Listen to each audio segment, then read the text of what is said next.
आज संत गाडगे बाबा पुण्य दिन है, तो आज हम उनको स्मरण करेंगे, उनके स्मृति को अभिवादन करेंगे।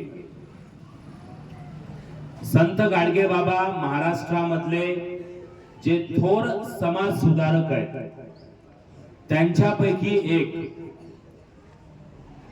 अत्यंत तत्वनिष्ठ आणि उच्च विचार, तुम्ही खूप सुशिक्षित झालात, तुम्ही खूप ज्ञानार्जन केलं, खूप डिग्री मिळवली म्हणजे तुम्ही हुशार असतात असं नाही।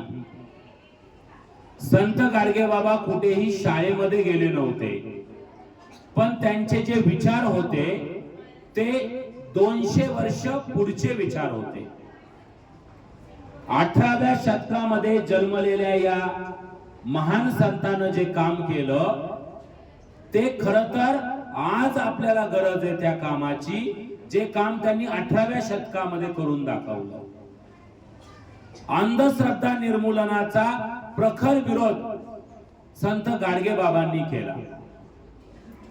त्यांचं म्हणणं होतं की तुम्ही देवावर विश्वास ठेवतात, बिलकुल विश्वास ठेवायला पाहिजे, देवधर्म मानायला पाहिजे, देवधर्म आपण पूजा पाठ करायला पाहिजे, पण ती पूजा पाठ करत असताना अंधश्रद्धा कोणत्याही कामाची नाही।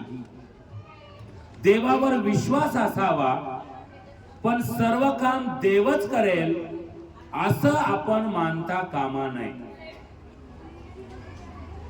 विद्यार्थी आपण आहोत, आपण ज्ञानार्जन करण्यासाठी शाळेमध्ये येतो, ज्ञान संपादन करण्यासाठी शाळेत येतो, आणि रोज देवापुढे आपण जर आशीर्वाद मागितला की देवा मी काही जास्त अभ्यास नाही करणार, तुम्हाला पास कर, तुम्हाला एवढे पर्सेंटेज मिळून दाखव, तर त्याला आपण अंधश्रद्धा म्हणू शकतो।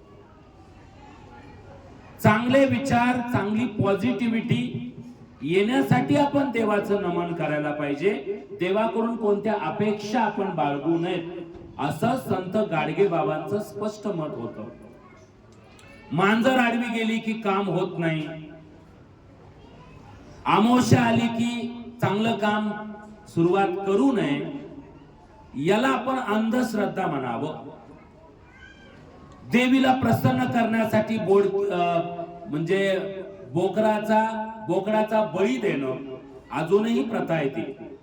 अजूनही आपण मसोबा असेल, आपल्या गावातला एखादी देवी असेल, तर बोकड्याचा बळी देतो, तो बळी देऊन आपण देवी प्रसन्न करू शकतो, आपण देव प्रसन्न करू शकतो, याला आपण अंधश्रद्धा म्हणू। जे देव जीवजंतू तयार करतात, आपण असं मानतो आपल्या संस्कृतीमध्ये की आपला जन्म हा देवाच्या आशीर्वादाने झालाय, या सजीव सृष्टीची निर्मिती देवाने केली, तो देव कसा कोणाचा जीव घेऊ शकतो आणि प्रसन्न होऊ शकतो, या सगळ्या अंधश्रद्धा आहेत असं संत गाडगे बाबांचं स्पष्ट मत होतं। छत्रपती शिवाजी महाराज जे आपले सगळ्यांचे आदर्श आहेत, त्यांनी कधीही अमावस्या वगैरे असं काही मानलं नाही, आणि मानलं असतं तर एवढं नाव पण झालं नसतं त्यांचं।